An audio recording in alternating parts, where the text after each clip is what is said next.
Banks banks में आप पैसा क्यों रखते हैं? आप अपने पास क्यों नहीं रखते? क्योंकि आपको लगता है कि बैंक्स में आपके पैसे सेफ हैं। आप घर में कितना कैश रखोगे, वही आप बैंक में रखते हो तो आपको ये भरोसा रहता है कि हाँ, मेरा पैसा सेफ है, मैं जब चाहूँ उसको निकाल सकता हूँ। वो चोरी होने का डर वगैरह वगैरह डर आपके दिमाग से ख़त्म हो जाता। पर क्या सच में आपका पैसा सेफ है बैंक्स में? एक बार थोड़ा सा रिसर्च करके देखिएगा कितने लोगों के पैसे जो हैं बैंक्स में वो लोग डिपॉजिट करके रखे हुए थे अपने सेविंग अकाउंट में या करंट अकाउंट में, और वो घर पे बैठे हुए हैं, उन्होंने ट्रांजैक्शन किया भी नहीं है, फिर भी जो है पैसे अचानक से किसी के 10,000, किसी के 5,000, किसी के 1.5 लाख, किसी के 1 लाख एक झटके में गायब हो गए। एंड बाय द टाइम वो बैंक्स के पास जाते हैं, बैंक्स के पास कोई जवाब नहीं रहता है। वो कहते हैं आपने निकाला है, आपके अकाउंट से ट्रांजेक्शन हुआ है। वो कंप्लेन नोट कर लेते हैं, उसका कुछ होता नहीं है। और ये कहीं मैं सुनी सुनाई बातें नहीं कह रहा हूँ, मेरे दोस्तों के साथ हुआ है और खुद मेरे साथ हुआ है। मेरे साथ जो हुआ था वो हुआ था 5,000 का। I was sitting in the room और अकाउंट से 5,000 रुपये कट गए। मेरा एक फ्रेंड था, एक्सिस बैंक में उसका अकाउंट था, बहुत ही अच्छे बैंक में। और उसका जो वो 3 लोग थे उसके, जहाँ पे वो रहता था वहीं के पास के 3 लोग थे। एक का 1.5 लाख कटा, किसी का 1,60,000 कटा, और एक और शख्स था उसका 1 लाख समथिंग रुपए जो है वो बैठे हुए हैं और वहाँ से अकाउंट से पैसे गायब। वो गए बैंक्स में, हर तरह की चीज़ें की हैं, लड़ाई झगड़े सब कुछ किए, हाई कोर्ट में केस भी गया, आज तक उनके पैसे नहीं मिले हुए हैं। अभी पिछले साल की बात है, नोएडा जैसी जगह में भी सेम ऐसे ही हुआ। एक पीएनबी के अकाउंट से 1 लाख रुपए कट गए, और जिनके अकाउंट से पैसे कटे थे वो अपने घर में बैठी हुई हैं। और बैंक्स वाले से उनका काफ़ी अच्छा, वो पुराना अकाउंट था, फिर भी उनके पैसे रिकवर नहीं हुए। अब तक कंप्लेन नोट हो जाती है, उसके बाद कुछ नहीं होता। और मेरे ही थे, मैं घर पे बैठा हूँ, 5,000 रुपये कट गए, वो भी आधार कार्ड से निकला है पैसा। आधार कार्ड मेरे पास है, मैं 5,000 रुपये निकालूँ, I was watching TV, message आ रहा है कि 5,000 रुपये आपके कट गए। हम बैंक जाते हैं, बैंक्स के पास कोई जवाब नहीं। आप एक एप्लीकेशन दे दीजिए, हम लोग देखेंगे। मैनेजर तो बार बार ये कहते रहे कि अब इसमें हम क्या करें, पैसा कट गया है। भाई आपके भरोसे, बैंक्स के भरोसे हम पैसा डिपॉजिट करते हैं कि आप सेफ रखोगे। अब ऐसे सिचुएशन में आप कुछ नहीं कर सकते हैं, आपके पास कोई तरीका नहीं है कि आप अपने किससे लड़के पैसा लें, क्योंकि फाइनल डेस्टिनेशन तो बैंक था जहाँ पे अपने पैसे रख दिए। अगर वही हाथ खड़े कर देता, आप पैसे लेंगे किससे, अगर उसी के पास डेटा नहीं है कि ये पैसे किसने निकाले, कहाँ गए। तो अब इसमें आप कुछ कर नहीं सकते, लेकिन एक चीज़ कर सकते हैं, थोड़ी सी उंगली टेढ़ी करनी पड़ेगी। अगर आपको अपने घर का जो घी है, मेहनत की कमाई है, थोड़ा सा सेफ गार्ड करना है तो उसको। अक्सर मैं देखता हूँ कि लोग जो है क्रेडिट कार्ड का जब ऑफ़र आता है मना कर देते हैं। अरे यार, मैं साल के 500 रुपये ऐसे चार्जेज आएंगे, ऐसे लोग मना कर देते हैं। वो अव्वल दर्जे का बेवकूफ़ी होती है। 500 रुपये जो आप देखते हैं चार्जेज ना, आप जब साल भर में कोई ना कोई शॉपिंग तो ज़रूर करेंगे, किसी ना किसी चीज़ों पे 500 रुपये डिस्काउंट मिल जाता है क्रेडिट कार्ड पे, वो पैसे वहीं रिकवर हो जाते हैं। अब क्रेडिट कार्ड से कैसे आप अपने पैसे को सेफ गार्ड करेंगे, ये देखिए। सपोज आपने जिन बैंकों में पैसा रखा है, सपोज XYZ किसी बैंक में पैसा रखा है, अगर आप अच्छा सेविंग रखते हैं तो जाहिर सी बात है 5-6 महीने में क्रेडिट कार्ड का ऑफर आएगा ही आएगा।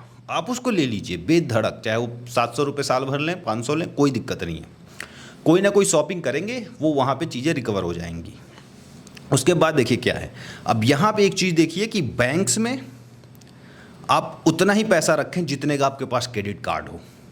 बात समझिए, अगर आपके पास 1 लाख का क्रेडिट कार्ड आता है तो आप 1 लाख तक का ही डिपॉजिट कीजिए, और हमेशा कोशिश कीजिए कि पैसे को 2-3 बैंक्स में रखें। एक बैंक्स में कभी आप पैसा ना रखें। तो 2-3 बैंक्स में रखने का वो हो जाएगा कि कम से कम एक ही टाइम पे तीनों बैंक के अकाउंट तो आपके हैक नहीं होंगे ना, इसकी प्रोबेबिलिटी बहुत कम है। डेटा स्टोरेज जब किया जाता है, सपोज कोई मूवी शूट हो रही है, यहाँ पे मैं रिकॉर्ड कर रहा हूँ, तो 2 मीडियम में रिकॉर्ड हो रहा है, एक ख़राब हो गया, दूसरे में तो है। एक ही टाइम पे दोनों के ख़राब होने की प्रोबेबिलिटी बहुत कम है। ऐसे ही जो इंपॉर्टेंट डेटा होते हैं वो 3-3 जगह, 4-4 जगह उसको स्टोर किया जाता है। एक स्टोरेज सिस्टम ख़राब हुआ, दूसरा है, दूसरा ख़राब हुआ, तीसरा है। तो सबसे पहले तो 2-3 बैंक्स में आप अकाउंट खोलें और फिर वहाँ पे अपने सेविंग्स के पैसे रखें, ठीक है। और क्रेडिट कार्ड मिले तो जितने का क्रेडिट कार्ड है उतना ही पैसा रखें। उससे होगा क्या, देखिए, जितना पैसा आपके बैंक के पास है उतना बैंक का पैसा आपके पास है, ठीक है। इन केस आपका पैसा चोरी हुआ, फ्रॉड हुआ, आप बैठे हो, साइबर क्राइम हुआ आपके साथ, पैसे गायब हो गए, तो पैसे तो उतने ही गायब होंगे जितना आपके पास क्रेडिट कार्ड है। सो यहाँ पे आपके सपोज 1 लाख का क्रेडिट कार्ड आपके पास है, 1 लाख रुपए आपके अकाउंट में था, 1 लाख रुपए वो गायब। आपके पास क्रेडिट कार्ड का 1 लाख रुपया यूज कर जाइए, सेम डे तुरंत यूज कर जाइए, ठीक है। फिर जब वो बैंक पूछेगा कि क्रेडिट कार्ड का बिल भरो, एज सिंपल एज दैट, आपको थोड़ा उंगली टेढ़ी करनी पड़ेगी अपने हक के लिए। आप बोलो आपके पास मेरा पैसा पड़ा है, आप पूरा निकाल के ले लो। आपके भरोसे हमने पैसा रखा था ना, हम क्यों अपने पास नहीं रखते भाई, आपके पास रखते हैं। हम क्यों उस पर मेंटेनेंस बैलेंस रखते हैं, आप, क्योंकि आप हमारे पैसे को सेफ रख रहे हो, ठीक है। अब इसमें पूरे प्रोसेस में होगा क्या, सपोज आपके पास क्रेडिट कार्ड नहीं था, ठीक है, आपके पैसे चोरी हुए, आप दौड़ोगे बैंक पे, आप अपना समय जाया करोगे, ठीक है, आप अर्जियां लगाओगे। आपके पास क्रेडिट कार्ड है, आपके पैसे चोरी हुए, आपने इधर क्रेडिट कार्ड से अपने पैसे ले लिए, बैंक वाले आपके पास आएंगे, उनका समय जाएगा, उनको मेहनत करने दो ना। आप क्यों हेडक ले रहे हो, आप क्यों फिर बाद में यहाँ जाके वहाँ जाके कंप्लेन करके अपने पैसे फूंक रहे हो, या इसका खर्चा उसका खर्चा उठा रहे हो, या तेल का खर्चा, या जो भी XYZ, या वकील का खर्चा, उनको करने दो। यहाँ पे पीड़ित तो आप हो ना, आपने अपने ही पैसे लिए हैं, आप उनके पैसे तो लिए नहीं हो, क्योंकि आपके पैसे तो उनके पास हैं। तो इस सिंपल सा ट्रांजेक्शन है। सो इस तरह से आप थोड़ा सा थोड़ा सा अगर आप मजबूत रहें, थोड़ा सा हिम्मत दिखाएं, तो आपके पैसे सेफ रहेंगे। आप जाके बस डेटा निकालिए कि कितने लोगों के पैसे गायब हुए, और यहीं पे कॉन्सेप्ट आता है कि आप कोशिश करें बैंक्स में कैश रखें ही ना। आपने कभी सुना है शेयर चोरी हो गए, शेयर्स चोरी हो गए, कभी सुना है? आपके पास अगर थोड़े ज़्यादा कैश है, better you keep that in stock. साल भर भी आपने पैसा छोड़ दिया ना, तो वापस कभी लॉस जाने का आपको टेंशन रहेगा ही नहीं, हमेशा वो ऊपर ही रहेंगे। मोस्टली लोग क्या सोचते हैं, यार बैंक में रखें, कम से कम जितना है उतना तो रहेगा, हम क्यों रखें शेयर में। यहीं पे तो आप गलती कर जाते हो। आपने एक बार हिम्मत दिखा के साल भर 1.5 साल पैसा छोड़ दिया, उसके बाद से वो नीचे आएगा ही नहीं, बहुत रेयर केस में आएगा, क्योंकि साल भर का आप झेल गए, 1.5 साल झेल गए, मान लो 2 साल झेल गए, आप सेफ तो रहेगा आपका पैसा। आप उतना ही पैसा रखें कि मेंटेनेंस बैलेंस हो, और खर्च, रोज़मर्रा की ज़िंदगी के जितने आपके खर्चे हों वही रखें। क्योंकि आप एक बार डेटा देखिएगा कितने लोगों के साथ साइबर फ्रॉड हुआ है, पैसे घर बैठे हुए हैं और उनके पैसे कट गए। और ये जो बताया हूँ क्रेडिट कार्ड वाला, ये तो आप बिल्कुल करके रखें। जितना पैसा रख रहे हैं बैंक में, उतने के क्रेडिट कार्ड आप रख के चलें। अदरवाइज मेरे जो दोस्त थे जिनके 3 अकाउंट थे, मतलब 3 अलग अलग लोग थे, उनके अकाउंट से 1 लाख 1.5 लाख ऐसे, किसी के 1,60,000 कटे। वो बैंक में जाके क्या क्या नहीं किए, लड़ाई झगड़े सब कुछ, उनको जाना पड़ रहा था ना बार बार।